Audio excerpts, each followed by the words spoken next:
大家好，今天是2021年5月15日星期六，美东时间下午1点05分。我现在位于皇后区的 Woodside Memorial Park。稍后在这里将会有一场活动，主题是融合所有的族裔，一起宣传停止一切种族歧视的行为。作为第25选区的市议员候选人安迪陈熠，还有来自第26选区的2位女性议员候选人将会到场，共同呼吁大家团结一致，停止一切种族歧视和仇恨行为。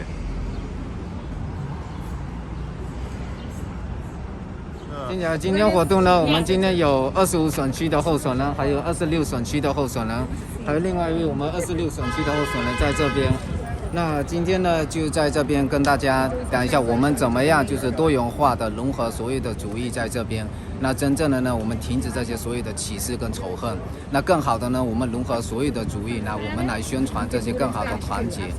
Yes, I am excited to be here. My name is Glennis Gomez. I'm running for City Council District 26 to represent the areas of Astoria, Long Island City, Woodside, and Sunnyside. I first want to thank Ebony Young also for hosting this along with Yi Andy Shan. We're here gathered for one single reason. We're here to have a serious discussion about racism and Asian hate. It must end. We're in New York City, 21st century. I'm a Latin and Afro-Latina, and it's time to unite. We are here all for one cause. We want a safe city, and we want a city that respects all lives. Thank you. Hello, everyone. Ebony Young here, running for Queens District 26 for economic empowerment, social equity, and community well-being. We are out here today, in this beautiful sun, to stop Asian hate. Black lives matter, Asian lives matter, Latinx lives matter, and we're no longer settling for just enough. We are here to change systems. We are here to change the world, and today we're here to have a discussion about how we do that. Thank you all so much for coming. Thank you so much. Thank you. Right. I am with Interfaith Justice Queens and Court Square Justice. Thank you. Yeah, we started as a grassroots group here in Queens as well. We focus on being people of different faith who all unite in solidarity for racial justice. And so, while obviously we have a lot of candidates for City Council, for Queens City Council here, I want to take this time to also say that this is about community. We are here as our own community and to make space for that, because we want to take this time now to acknowledge and continue to process even the events of just the past couple of months. If we take in the loss of young lives like Dante Wright, Adam Toledo, Micaiah Bryant, as well as even reliving the trauma, the murder of George Floyd through Derek Chauvin's trial, and even the indictment of Ahmaud Arbery's killers, of having their indictment be escalated to hate crimes. This is obviously the progress we're looking towards, but we also need to acknowledge that this is grief. These are lives that have been lost that we are fighting for, and that we are here united for justice. And then on top of that, in conjunction with that, we also have the spike and rise of anti-Asian hate within our country as well as our own beloved city. And so we are here, importantly, to show up for each other as a Queens community, show up for each other's safety, to show up here in solidarity, and to pursue equity together and unify. So as we stand together, we can acknowledge these events that have happened, grieve them, but together actively seek ways that we can move forward and create progress, as each of our candidates have already mentioned. So I'm really excited for this to be an open discussion. So I want our audience to know that if you have questions, comments that come up as you hear your candidates speak, these mics are your mics too. And we want to hear what you have to say as we all, as a community, continue to reckon with racial injustice in our city. So thank you all for coming here in solidarity today on this beautiful day. Thank you so much to our representatives and candidates as well. But first, I would love to welcome Trinity Young to perform a piece of poetry for us. Hi, I'm Trinity. I'm Ebony's daughter, and I'm glad to be here to remember who was passed due to hate-related crimes and the lives who are still in danger today. I, as a black woman, know that black people have gone through blood, sweat, and tears to make it, but still to this day, still sometimes barely are. This poem is for all the black women, including my mom, who code switch, by definition, which is the practice of alternating between 2 or more languages or varieties of language in conversation. We do this to be heard in the educational setting.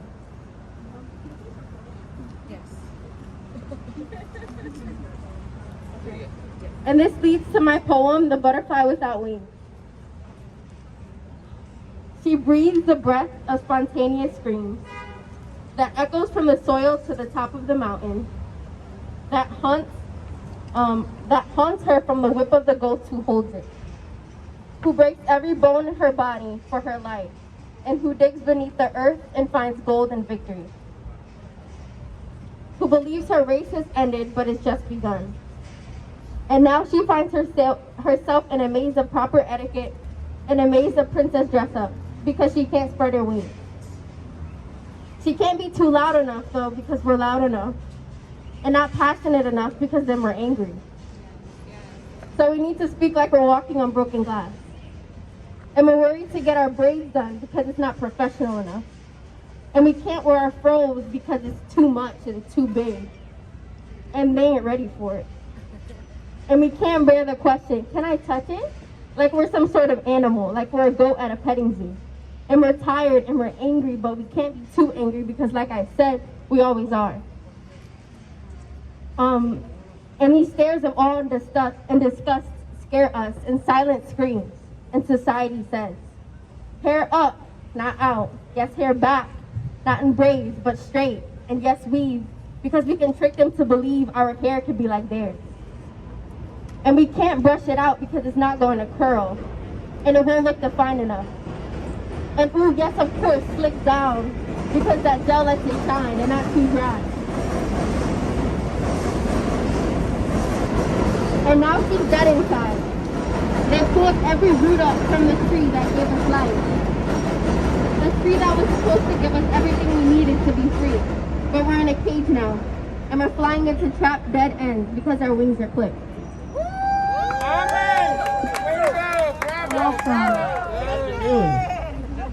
My name is Ethan Vieira. I'm now 20, and as my life continues, things begin to feel a little fuzzy. Here's some. 1. How did I go about putting my 2 weeks into my job? Because ever since my freedom and creativity had been robbed, spending my life trapped in the grip of a 9-to-5 makes me want to cock the 9 or whatever gun was used to shoot up my block when I was 9. And yeah, that sound still rings in my ears. I just want to put it to my head and slowly pull back till I hear a pop and rewind to a time when I still had my pops. And yeah, the thought of my pops still brings me to tears. And it hasn't been a year, but loss was always my greatest fear, or was a change. Fearful because every day living in this unjust state, I can't go on my IG page without causing my moods to fluctuate at an abnormal rate. Fearful because maybe one day I would be cruising down the interstate. And my skin will be just a shade too dark, and your local officer wouldn't be able to tell their guns apart. Boom! Down goes another black man. Strangled, beaten, shot, lynched, murdered by way of the iron white hand. And I would like to give my peace to these people while I can. So R.I.P. to Trayvon Martin, R.I.P. to George Floyd, R.I.P. to Breonna Taylor, R.I.P. to Dante Wright. Him and I were just the same age. R.I.P. Marcellus Sinnett. R.I.P. Charlena Siobhan Lyles, shot dead at 30 by Seattle police, and the life she carried inside her was only 15 weeks. I'll stop now. Reading this long list of deceased seems to have some of you uneasy at your seats, and some of you starting to get twitchy on your feet.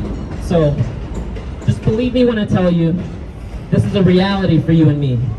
So don't ask me about peace, because I'll look you dead in the eye with my clenched fist held up high and tell you that the only peace I'll see in this life is when I die. Wow. I'm sorry, look at the time. I actually can't be late to my 9 to 5. Wow!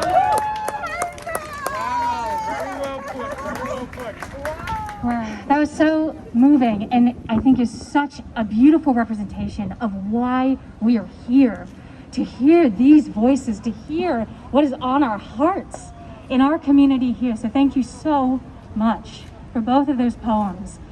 So now we'd love to introduce our candidates here. We have Ebony Young and Yi Chen and Glennis Gomez. And we are here to have a conversation. Again, y'all who are here, this mic is yours too, and we want you to be a part of it as well.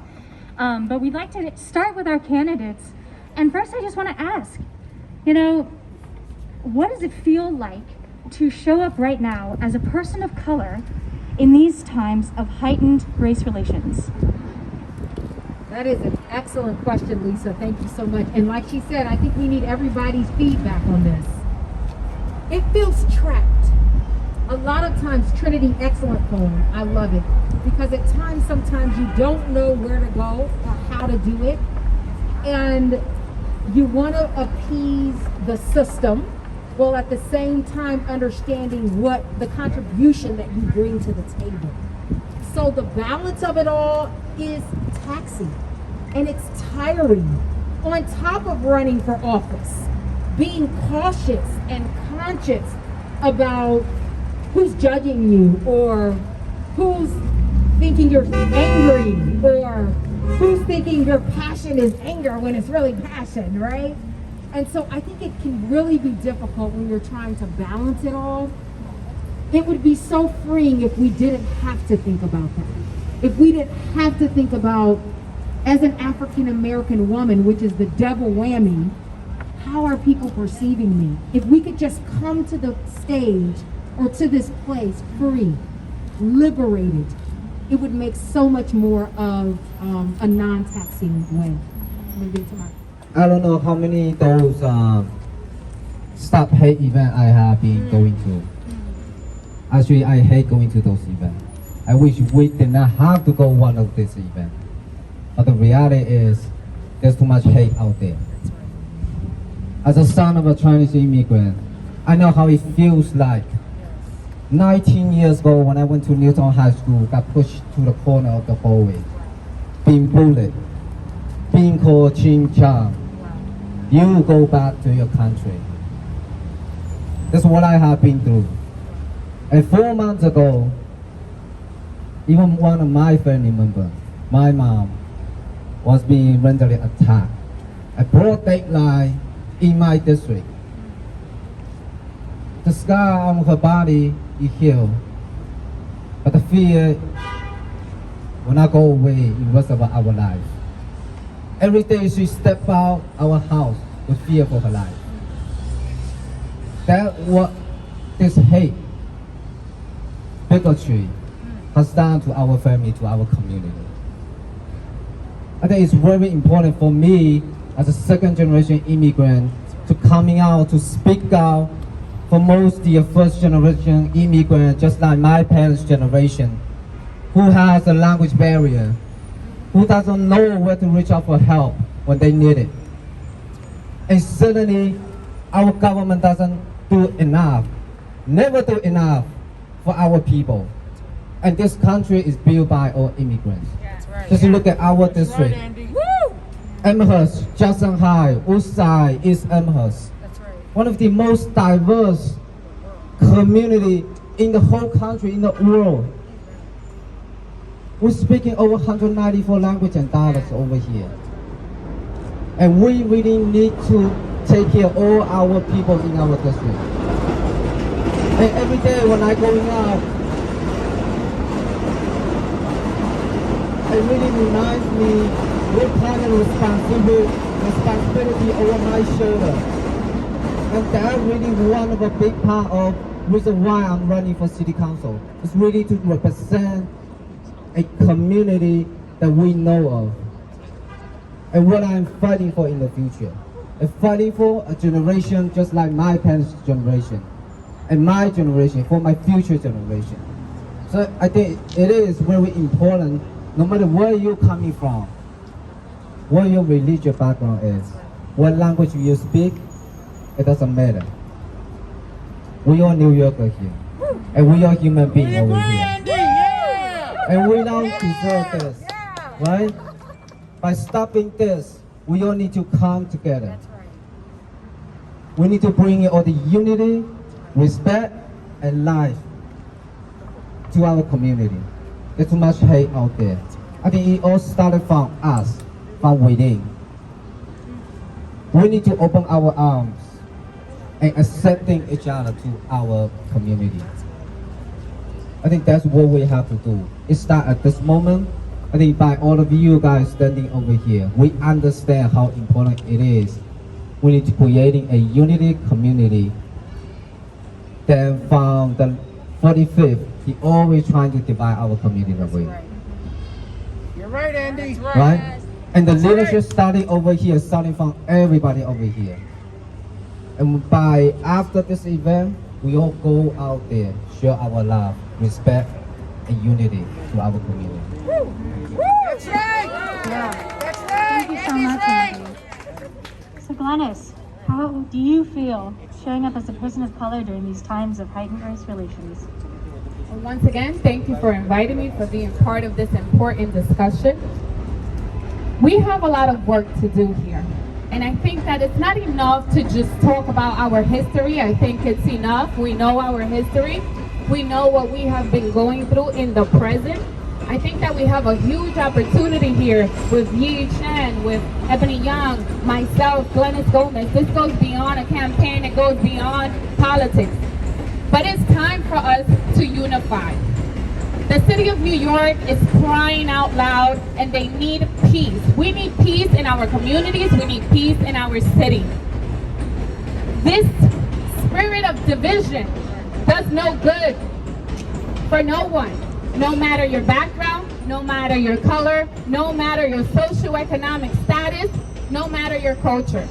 And I think that that's where the work begins. In ending the divisions, in ending the segregations, in ending what color, what nationality, what race, what language you speak. And I think that when we get to government and we are able to represent our communities with dignity, with humility and professionalism, and with the lived experiences that are so much needed in city council and in government in general, we will be able to make these changes. For example, if you look for any type of application, when you're asked, where are you from? What is your race? What is your ethnicity? And they say, Hispanic. I'm a Hispanic, Afro-Latina. And they say, are you Hispanic? And then when they ask for your race, they say, are you African American? Are you white? Are you Asian? And at times, I will be honest, as a Latina, sometimes I don't know what to put for the race. And at times, within the Hispanic community, we don't put African American, because when we use African American, actually race is being asked to see the color of your skin. So we must change that in our applications. We must change all these segregations and division language that we have in New York City. If you're not an alien, you happen to be a person that migrated to the United States to excel, to fulfill the American dream. You're not an alien. You're in a process of getting in a citizenship. I'm a citizen myself. I became a citizen of the United States. I took the exam. When I came here to New York City, I came at 5 years old. I did not speak English. And I received bullying at 5, 6 years old. When I finally was able to get to 6th grade and I had to take an exam to transition from bilingual classes over to monolingual classes. With my first day, the few weeks in class, they used to say, oh, here come the Españolas. But then I realized, and this is what the message that I bring to everyone here today, there is power in diversity. There is power in being Asian. There is power in being African American. There is power in being Hispanic. Because when you speak more than one language, you are worth two. When you represent another culture and you bring that richness to a foreign city, that is richness. That is power. So I just want to say, let's not let our diversity segregate us, but rather unify us. I am so thankful and so blessed to be here as an Afro-Latina, as a woman, because even as women, we also get that hatred. We also get discriminated. it is not easy to run for office as a woman. It is not. I assure you that we don't even get the funding as far as donations as we should. But here we are. We are standing courageous. We are standing here fearless. And we will work together in collaboration, because that's what the city of New York needs. It needs fierce leaders that will stand firmly to advocate for everybody's lives, struggles, and challenges together. Together, we will make the necessary changes that we need for that respect that we all deserve. Thank you. Yes. Thank you so much, Glennis. You know, I really relate, especially I am biracial. And so I also, even just this morning, had to fill out the boxes of like, well, what are the categories of my ethnicity? And it's never, you know, some of the times I just say other, because I don't want to have to go through the rigmarole of, do I need to specify for you? And what is it for, you know? Okay, but so thank you. Y'all are really inspiring. I want to go back to the point that you were mentioning, unity community.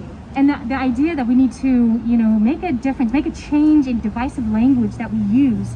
So I'd love for you all, and also our audience, if you have ideas too, what are action points? How do you all envision us being able to make these kinds of changes within our community? Okay, I will start. I'll say, like I say, as an Asian American, you know, all this hate going on out there, all the attacks going on out there. I think one of the things, there's many things we have to do. One of the things I have to do is implementing all the Asian culture, religious history into every school. So we have to letting everybody understand and letting our students learn about all the Asian American history. We not just come here 10 years, 20 years, over 100 years already. Right? From Chinese Exclusion Act, from Japanese internment camp, from Muslim ban, turban ban, the list go on.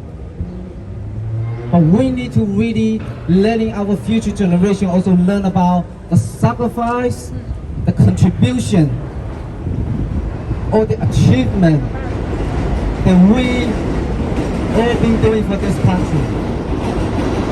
And I often tell everybody one day, always talking about, yes, America is the greatest country in the world, right?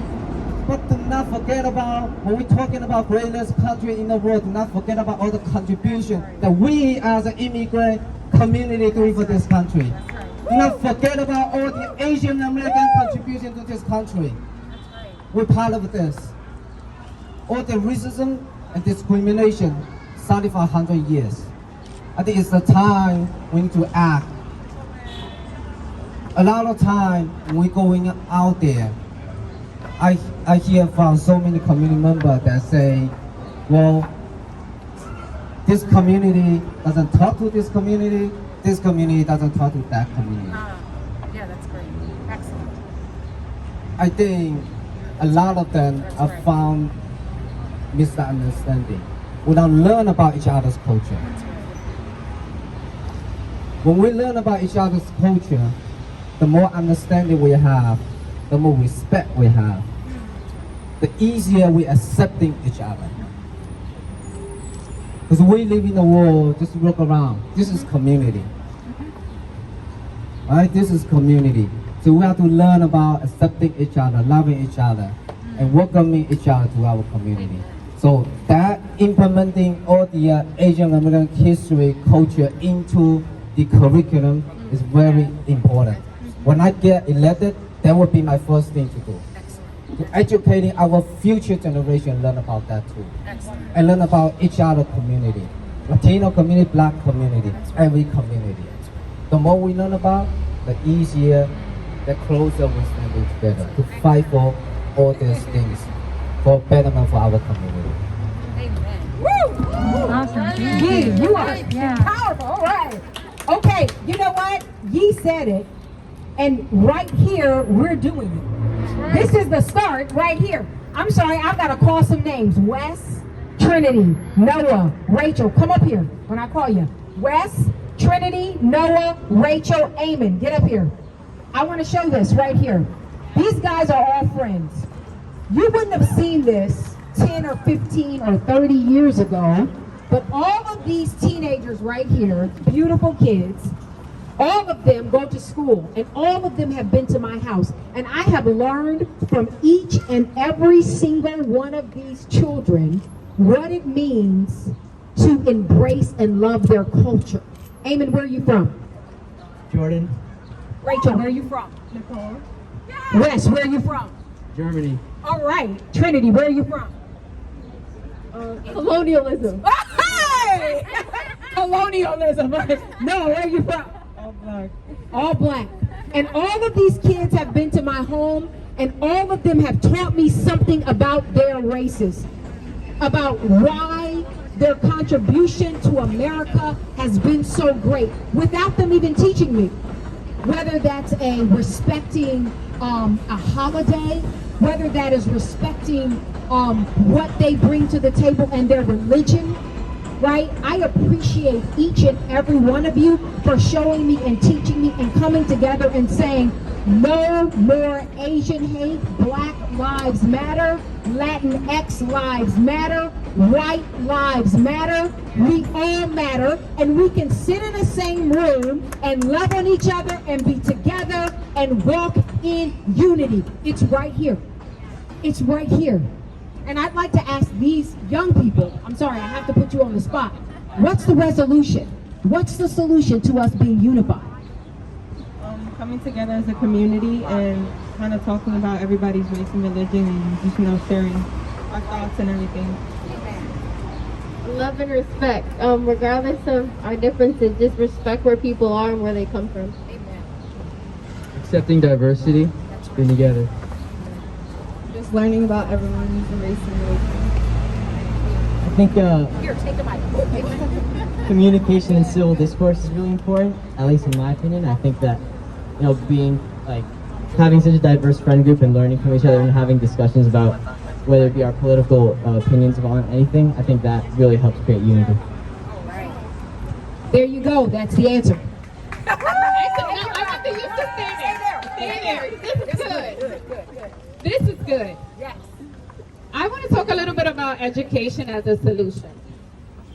I have a brother who was raised in the Bronx by West Farm, and he took the specialized high school admissions test, right? We know about that test. It's Shazad exam. And he just heard about the test. He didn't get the test prep needed. He took the test and he didn't get the score that was needed to get into a specialized high school. But he ended up at Beacon High School, which is one of the also considered elite schools here in New York City. So traveling from the Bronx, from West Farms, you have to take that 2 train. And it's about almost an hour to get to 44th Street. And because of him attending that school in where it is rich in diversity, he has been able to open his eyes to what New York City has to offer.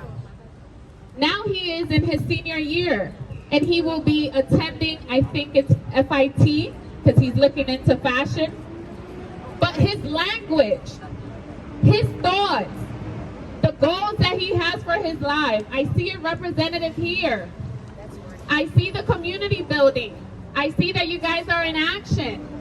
And how do we do that? We have to start at the educational level.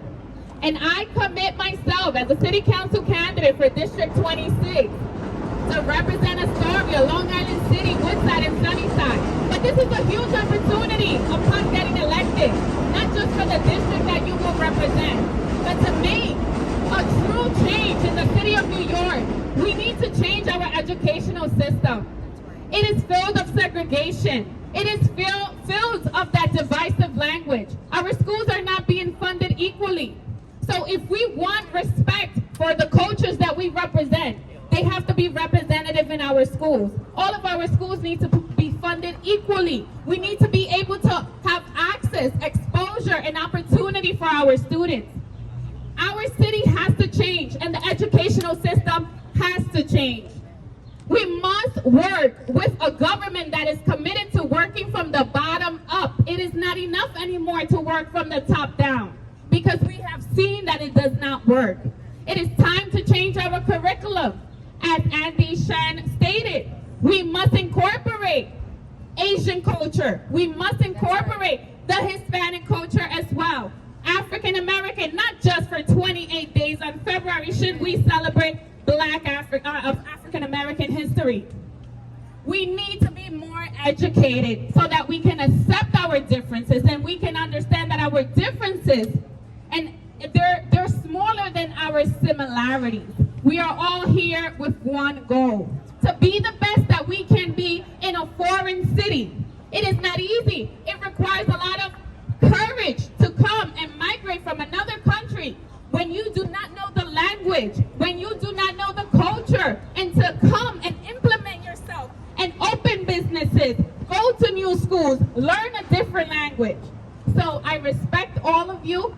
I encourage you to continue doing the community work, to continue to get engaged and to have action. We are in a city and where we need leaders that create action. So thank you so much.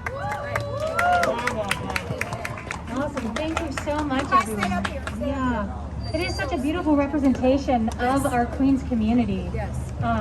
And speaking of, again, if there are any thoughts or questions that anyone here has that you would like to present, even if it's just a reflection of some of your personal experience, your lived experience in Queens as well, please. Can I feel pull welcome these to. over here? Hey, you guys, does anybody back here or up here have any contribution to this discussion in regards to the unity and, you know, being more diverse? We would love to hear from you. Even, guess what, guys? Even if it's in another language. Tell me in Mandarin, tell me in Spanish. Talk to us in Mandarin or Spanish. Can someone do that? Would you like to?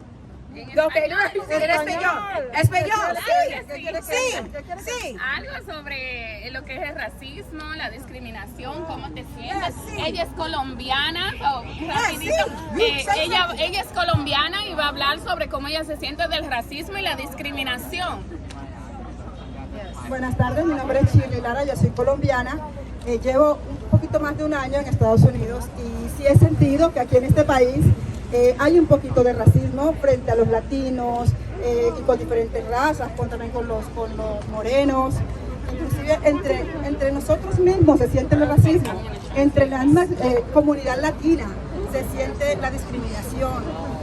No nos sentimos muy apoyados, no nos sentimos como con esa unión que debemos tener los latinos en este país. Creo que cada quien tiene su vida independiente y debemos unirnos cada día un poco más nosotros para poder llegar a un fin, para poder tener un fin cada uno de nosotros y poder lograr nuestras metas como ciudadanos latinos que somos y ciudadanos también americanos. Gracias. Beautiful. Excellent.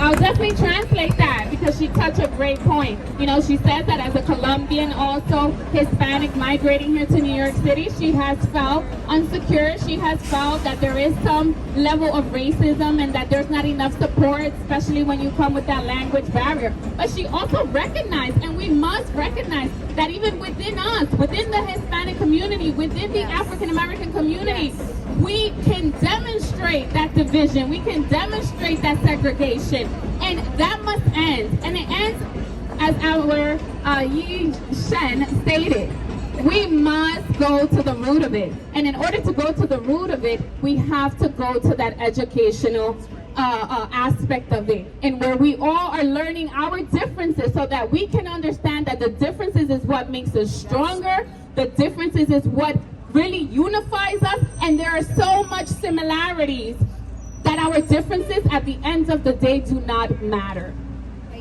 Can we have that in Mandarin or Yes. can we have that? Can we have someone speak up in another language, Mandarin? Any questions? Yes. Because we here, That's right. we're fighting for you guys. That's what actually. We're fighting for you guys. What about Tagalog? Do anybody speak Tagalog? Yeah, I speak Tagalog. Come on. Yes, Tagalog. What would you like to say? Whatever you want to say regarding diversity and us bringing more diversity to this community and unifying that diversity. Great. All right, Okay. awesome. Okay, everyone hear me? Yes. Can you translate after you say it in Tagalog? Sure, yeah, of course. I'll do my best. But Yes. good afternoon, everyone. My name is Patrick Reyes. I'm here with Stephen Raga's campaign, but I take the mic now and speak as the son of Filipino immigrants. And There's Jonathan as well. But I think my remark that I would have is that, you know, for me, one of the strongest, if not the strongest person that I know is my mother.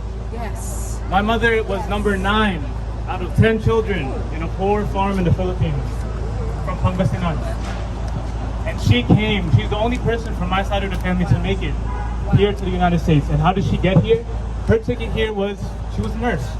And her ticket was a hospital in Brownsville, Brooklyn, where she's been working for the last 32 years. Now, growing up, I've seen my mom undergo some of the most stringent and most stressful moments of our family's history. And you know, I see her as a nurse working hard, coming home tired after, she works a graveyard shift at night, so she works a 7 to 7. You know, I saw her look strong in the face of COVID-19. I saw her look strong in the face of COVID-19 when she was one of the first nurses in our hospital to get infected with it.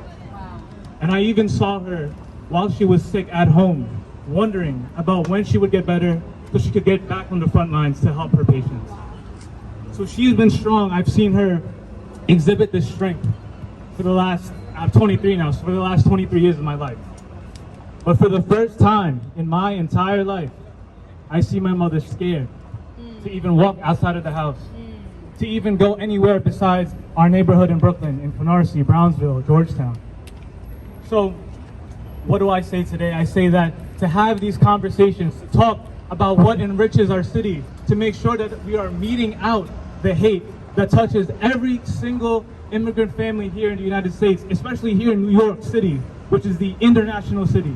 I think it's so important. And I thank our city council candidates here for coming today and talking and just facilitating this conversation because it's so important. And they touch on so many great things such as education. Education is one of the greatest ways to start addressing the root of the hate that we're experiencing. And then one other thing I would add is to also have, especially for the youth that are here, to have these uncomfortable conversations within our households. That's right. One thing that is very prevalent that I see in the Filipino American community, in the Filipino community, is a very big, like, anti-Black rhetoric. Yep. And if we as the youth, right, it is our generation now to start taking these conversations to the kitchen, then I think that's also one way that we can start moving towards a community where we'll embrace and not hate anymore. So I again thank our city council candidates for coming and speaking today. I'm actually very moved just even listening to everyone's remarks and just seeing the diversity that is present here. You know, this is what community looks like. And I envision, you know, we have a lot of city council seats up for grabs this election, so we can see New York City actually be in the New York City Council. So thank you again, and it's a pleasure to be here. Thank you so much. I appreciate it. Yeah, it is so beautiful, you know, and in light of anti-Asian rhetoric throughout COVID, you know. So that's a really beautiful and inspiring story to tell of her. Thank you. And honestly, a pivot that I wanted to make in light of the rise of anti-AAPI hate within our own city. So we've touched on it. And obviously, you know, there are so many surrounding issues, and I am extremely passionate and on board with the fundamental importance of education and how that can be so bridge building within our community. But what can we do now? What do we do now within our community to keep each other safe? And I would love to ask our candidates and also our community members here, if y'all have ideas of what you feel, this would make me feel safe. You know, this is how I show up for my neighbors. Please, again, these mics are yours as well, but we'll start out with our candidates here. And what we bring out, yeah. And we bring out 2 youth. I'd like them to express their opinions also. Yes, Chloe, please. come on up. Yes. Come on up. She's one of the little girls. She knows even a lot more about community, a lot more about politics than us as an adult. We should stop racism just because racism can lead to many people dying and basically in broad daylight people can kill people just because of their race. My mom had a friend, and when he was walking up to Target, he got scarred on the neck. Well, basically someone cut him on the neck, and that could have led to a really dangerous position or him dying. And when I was on the school bus once and all the seats were filled, so I was going to the back of the bus. The person stopped me, and there could be many reasons for that, but one of the reasons could be my race, because he does bully a lot of kids that are minorities. And my mom is an immigrant who came from China and immigrated to America. Her English isn't the best, but she works really hard, and she is really passionate about what she's doing, and she's a really big inspiration, because it does not matter where you come from or what you know, but it's how much effort is put into what you believe. So I think as a community we can stand up for that and just change racism as a whole, because that is what's important, because we have to be there for each other, because then there's time, it's really hard because we could be scared just to go outside. People can beat us up in the bus, people can attack us anywhere, and people are bringing pepper spray and weapons outside because they're afraid that they'll be attacked. And even police officers these days are attacking us, and the government keeps making excuses like, oh, there's this backstory, but even how many excuses you do doesn't mean that there will be a change, and the change is what we need. Thank you.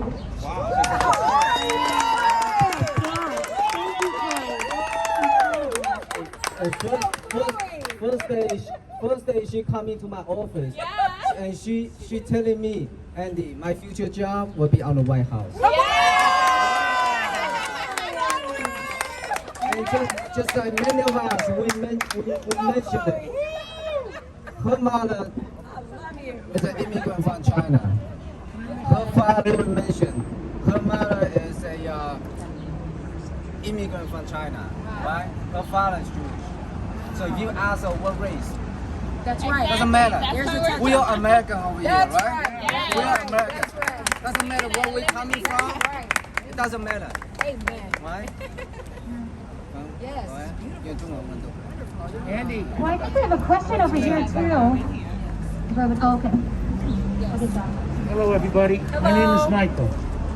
I'm a friend of Andy Chen. I got a chance to know him months ago when I was in my home, disabled. We delivered food. We helped my family. We met my wife and children. Now, we just saw the guardian angels. They're on this side and the other side. Now, I don't want to spoil anybody's day. We talk about love and respect.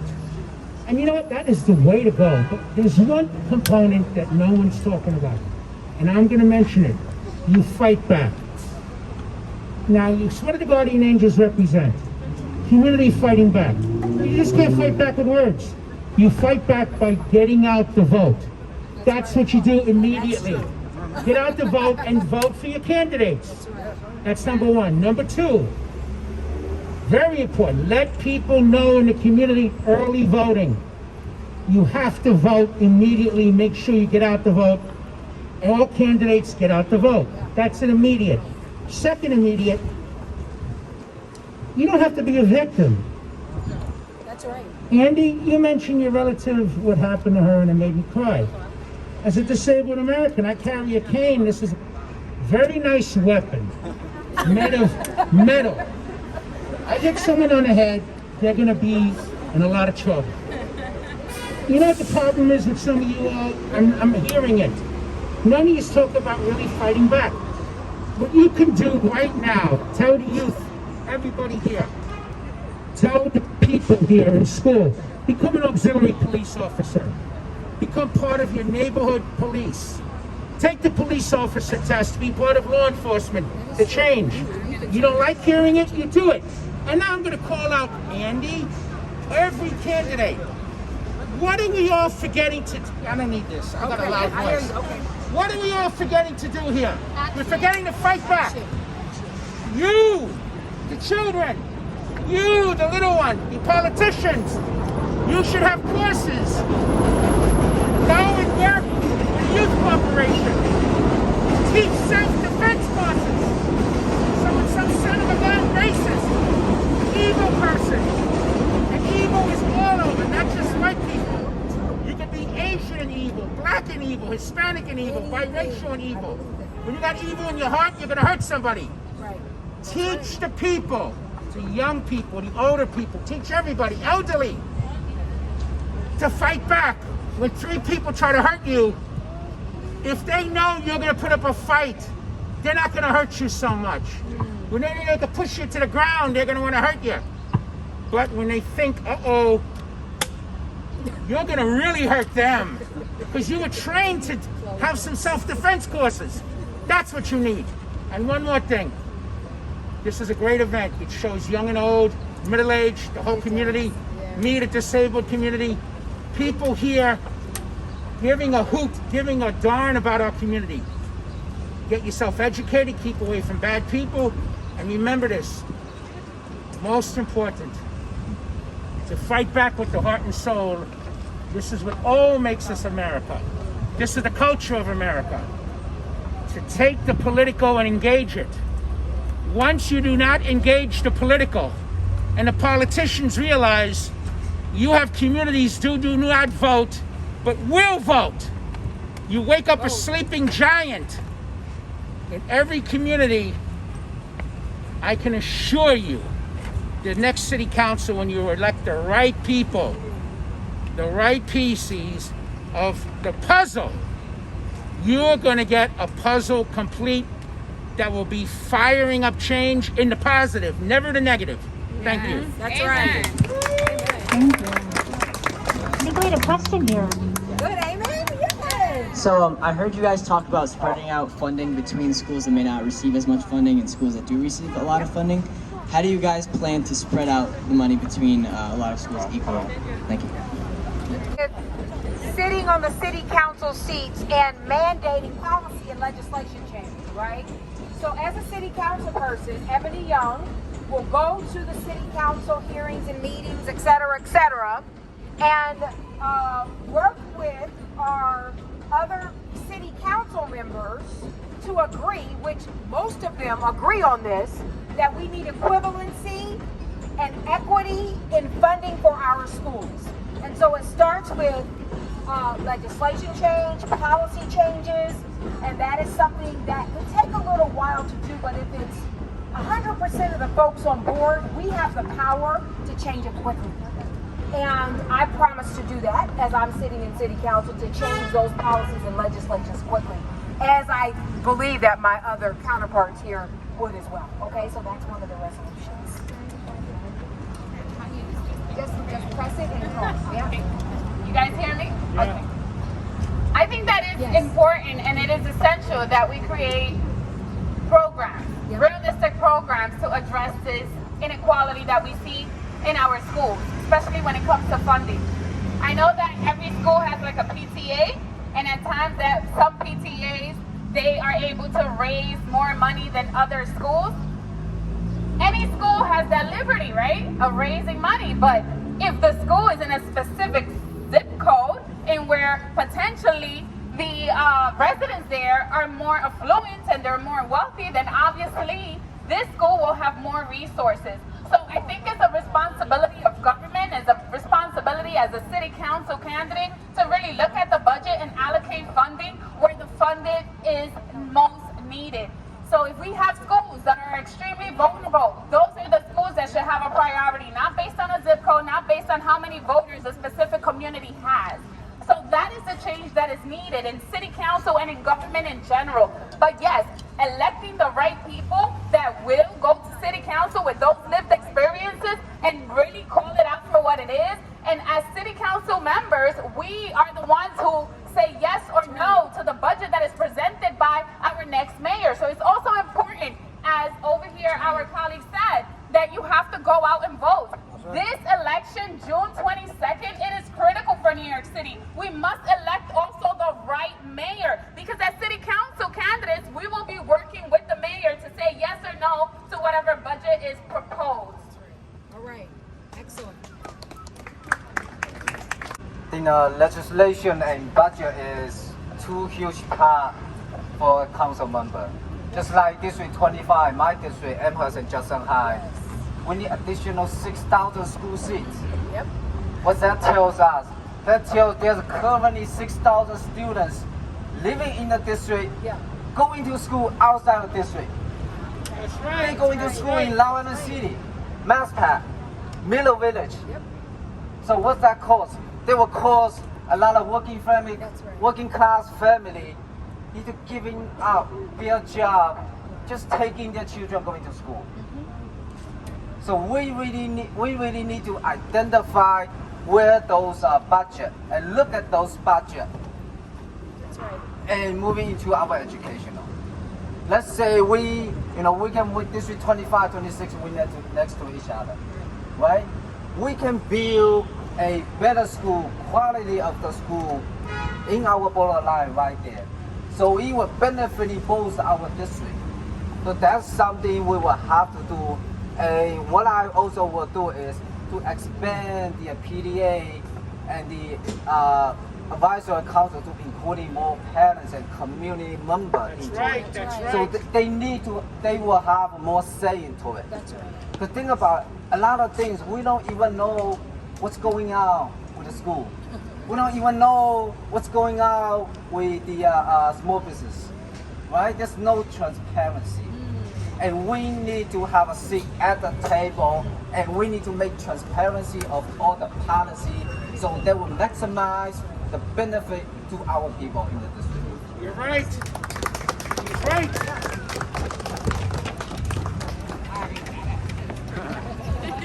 To add to what Yi Shang was saying, yeah, we need a seat at the table, but sometimes we may have a seat at the table, and that is not enough. When we have a seat at the table, we have to be acknowledged, we have to be heard. But when we speak up, as you said, we require action. It's important that we go out on June 22nd and vote. Vote for the city council candidates that can really step up and call it out for what it is, what our communities need. And it starts with education. I want to go back to that again. Also with our community-based organizations, when we're doing the budget, we have to do a thorough investigation of the community-based organizations that are really doing the work, expand their programs, and work in collaboration with our school system so that our youth can have the opportunities, the access, and the exposure that they need. Our schools are lacking after-school programs. Right now, remote learning, we have seen for an entire year, it does not work.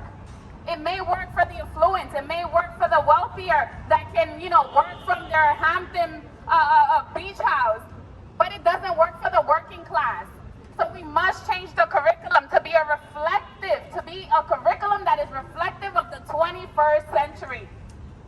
300,000 students did not have access to a device, and when we gave them a device, the parents along with the students cannot manage it. Our schools system must change. It is not reflective of the 21st century. Our students are not being exposed early on to coding, to robotics, to STEM. We need to close that digital divide as well. We need universal Wi-Fi free for all. If you're not connected today, you do not have access to the benefits and to information.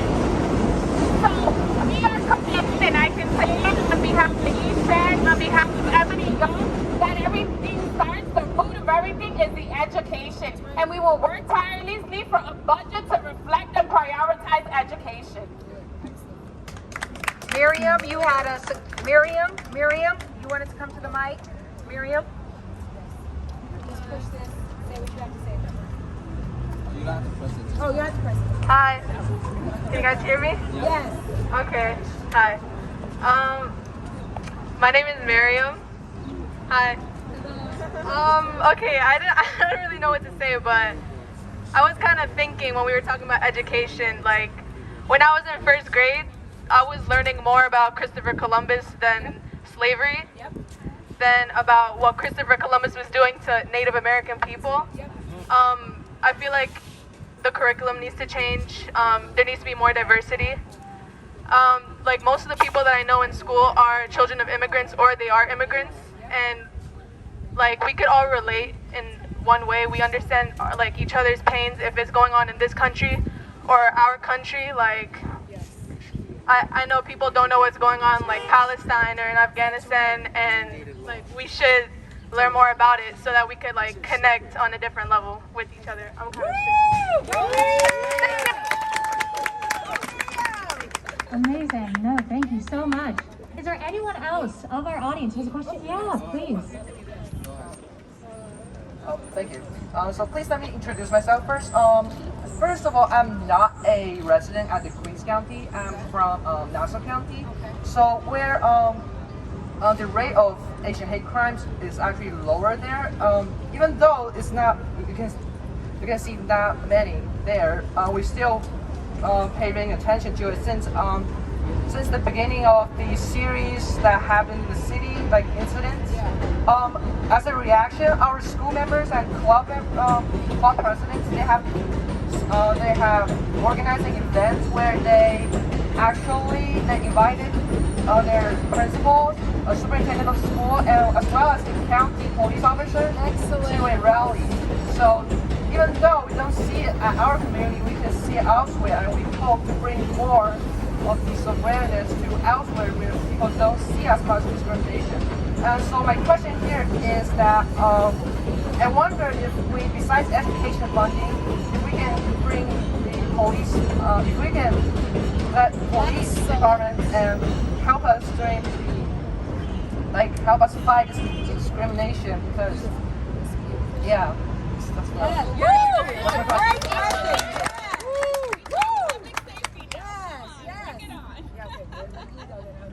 I think that's also important. Like, not many people talking about public safety.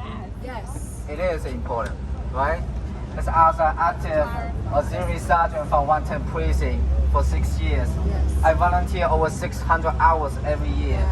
That's my job, really, to building the bridge between the precinct and the community, and utilize my language to the community so we can do a better community policing, right? Yes. So I know a lot of people having different opinion about, police are bad, police are good. I think more important is, how do we be the change? That's right. How do we be the change? How do we be part of it to make it better? That's right. Nowadays, so much people talking about, we hate this, we hate that, we're against this, we're against that. Why aren't we talking about what can we do it for? What can we do it better?